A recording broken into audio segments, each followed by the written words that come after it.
Hi, I'm Teacher Kelly Tagg. As you may have seen in some of my other videos, I am starting a new job this year as a preschool special education teacher. So as I am learning new things, I'm going to pass along my knowledge to you. This is going to be talking about working with families in the home. School and home go hand in hand. DEC stands for Division of Early Childhood. This is straight from their website.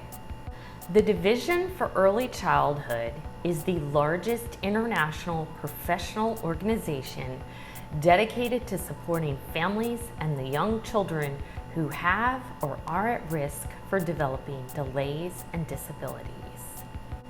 They have some recommendations on how to be a lifelong learner.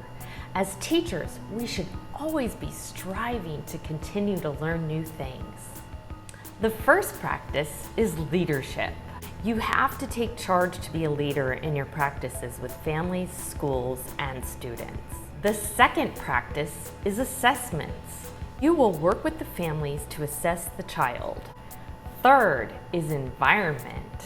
It is your job as an educator to make sure the child and families have access to helpful technology.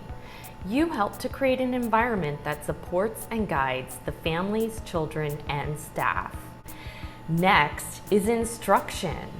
As an educator, you will be teaching the families what to do at your homes. You can stay consistent on what you are also doing in the classroom.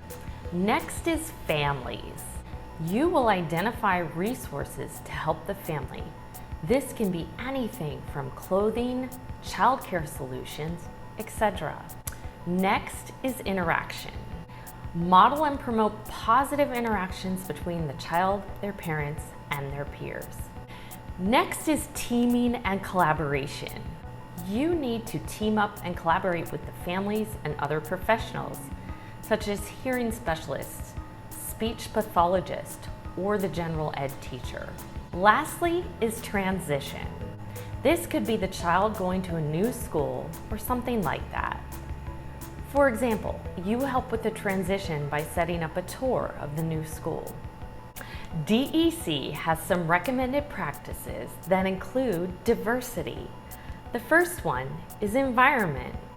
There are different places the teams can meet, such as homes, parks, or school. Family. The family could be from a different culture as the educator. For example, maybe the child knows Spanish. If they do, then encourage them to continue learning Spanish.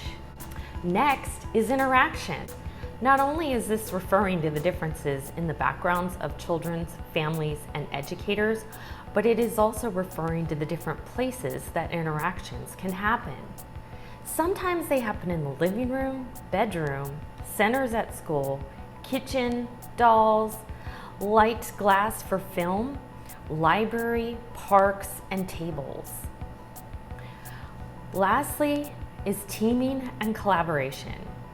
Diversity is shown by having different members from the meetings there, such as teachers, assistants, parents, grandparents, occupational therapists, speech and language pathologists.